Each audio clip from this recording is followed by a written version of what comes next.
அலைக்கும் வரஹ்மத்துல்லாஹி வபரகாத்துஹு. நஹ்மதுஹு வ நுஸல்லி அலா ரசூலில் கரீம். அம்மா பஅத்.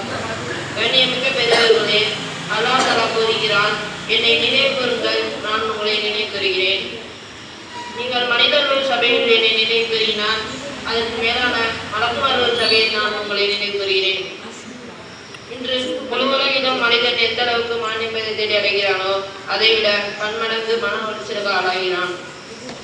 மன நிம்மதி அல்லாஹ்வை திக்ர் செய்வதெல்லாம் நிற்கிறது. அல்லாஹ் தஆலா கூறுகிறான், திக்ர் செய்தவர் உயிருள்ளவர் போன்றவராவார், திக்ர் செய்யாதவர் செத்த பிணத்திற்கு போன்றவராவார்.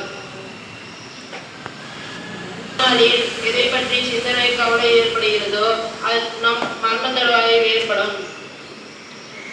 நபிகள் நாயகம் ஸல்லல்லாஹு அலைஹி வஸல்லம் அவர்கள் ஒரு சஹாபி நபிகள் நாயகம் ஸல்லல்லாஹு அலைஹி வஸல்லம் அவர்கள் அல்லாஹ்விடம் சிறந்த அமல் எது கேட்டார்கள். உன் நாவு அல்லாஹ்வின் திக்ரிலே தான் நினைந்திருக்க வேண்டும். அந்த நிலையில் உன் மரண தருவாய் ஏற்பட்டால் நம் மீது திக்ர் செய்த பழக்கத்தை அல்லாஹ் தஆலா நம் மீது அருள் புரிவானாக. வாஹிரு தஅவானா அல்ஹம்துலில்லாஹி ரப்பில் ஆலமீன். அஸ்ஸலாமு அலைக்கும் வரஹ்மத்துல்லாஹி வபரகாத்துஹு. அல்லாஹ் சஹீஹுடைய பேச்சாற்றலை மேலும் மேலும் பரக்க செய்வானாக.